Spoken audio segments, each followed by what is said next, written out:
Hi everyone, it's Casey from BeBeDolls. Today I am making a video. I want to show you my newest doll and tell you a little bit about what I've been working on. So I actually made this video yesterday, and then throughout the day I discovered something about this doll that I didn't realize. So I received this doll as a gift, and she was such a little tiny doll that I didn't really think that I was going to do anything with her, so she sat kind of on my table for a while.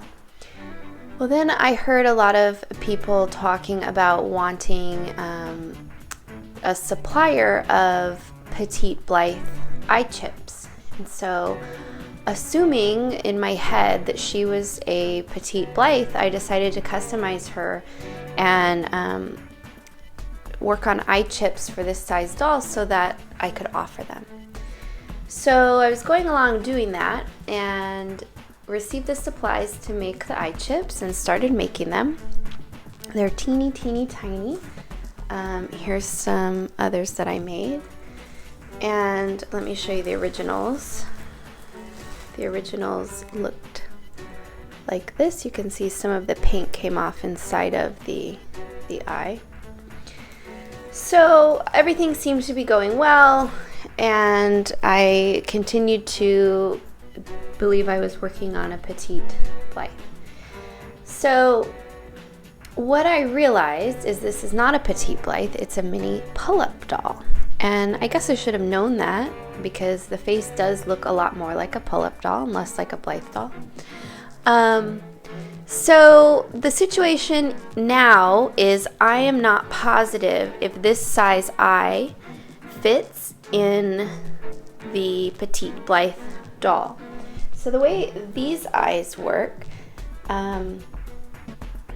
is this is the little eyepiece. You can see some of the paint from the original eyes still in there.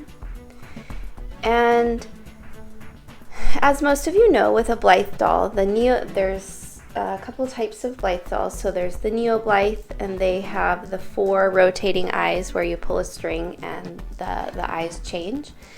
And then they have the Midi Blythe, who only has 1 pair of eyes, but they can shift from left to right with a mechanism in the back.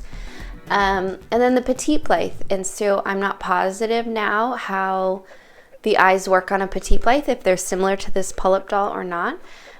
Because this type of mechanism on this little Pullip doll is very similar to larger Pullip dolls, except also on the larger Pullip dolls, their eyes also shift left to right, and these eyes do not. So anyway, I am almost done with this doll. I thought we could try putting her together. I rerouted her hair because she actually came with some very silky, pretty brown hair, but because she's such a tiny doll, when I tried to comb the hair and make it flat, it just wouldn't stay flat. So I'm really excited about this reroute. I did it in a 2-tone color, and it looks really pretty. It needs to be a little bit damp because it's kind of crazy right now. And then I'm really excited because I ordered this dress and this little hat from a seller that sells these tiny dresses. I could barely find anyone that sells anything this small, so I was really excited to find her shop. I'll put a link below if you're interested. I haven't figured out what I'm doing for shoes yet at this point.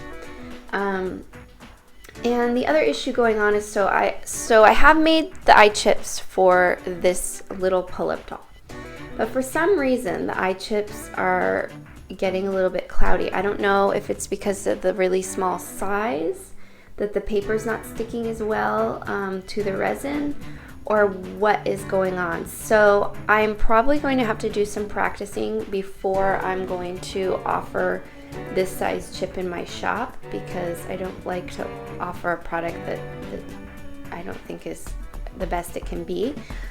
So I'm going to do some experimenting. And then as far as Petite Blythe goes, I have now ordered an actual Petite Blythe. So when she arrives, I will be checking her out and seeing what we can do as far as the eyes for her. So it's probably going to be a while again now, because I the Petite that I ordered is coming from overseas, and so I don't know how long that's gonna take. And so let's put this pull-up back together. Now, I will admit, I don't really remember what the process was of taking her apart, so it's probably going to be a little trial and error here. I know this piece goes here for the neck, so I'm assuming that we can put that together. I don't know if we can do it now or if we need to put the head together first, but let's see.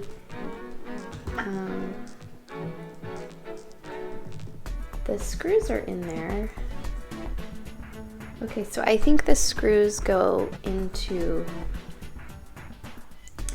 And as far as how cloudy the eyes are, I'm probably going to have to take her apart again and change the eyes. But for now, I'm just going to leave them. I am planning on selling this doll if and when I can get her presentable as far as her eyes. I am considering making some clay eyes like I've done for my my BeBeDolls, because I kind of want to keep this eyepiece to practice with, so that a lot of times when I make these resin eye chips, they don't come out perfectly, and I have to kind of try them out in the eyepiece and try to make it work. So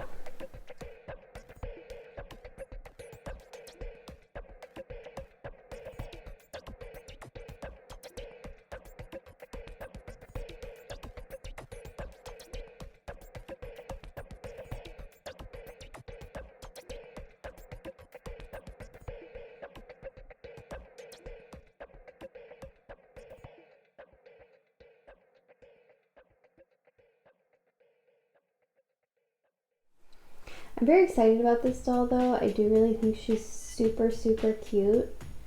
I worked really hard on her for her tiny, tiny size. So I'm excited to show her to you. If we could get her together, I think we might have it. Okay. So her head seems really, really loose, so I'm going to see if these can be tightened anymore. Doesn't seem like it. So I guess that's it, but it seems really loose. And then as far as the head, deep down in there, I don't know if you can see, deep down in there is a screw to hold the head on. So now the hair, this is the front. I didn't really do too much of a thatching, because with this mohair it's so thick and crazy that it's not really super necessary, but it goes on like that. And let's check out the back here.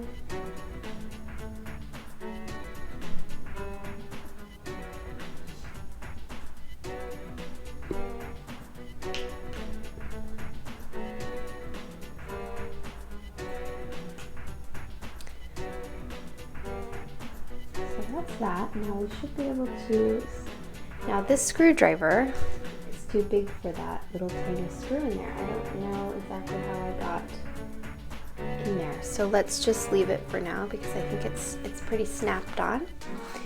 And I'm gonna comb her hair down a little bit with some water,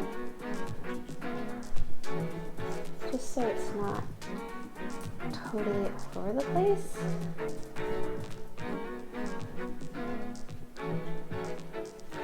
And then I have this little hat that I also bought from the same seller that I got the dress, and I think it's super cute with this dress. So to kind of tame her wild hair, I'm going to put a little hat on her.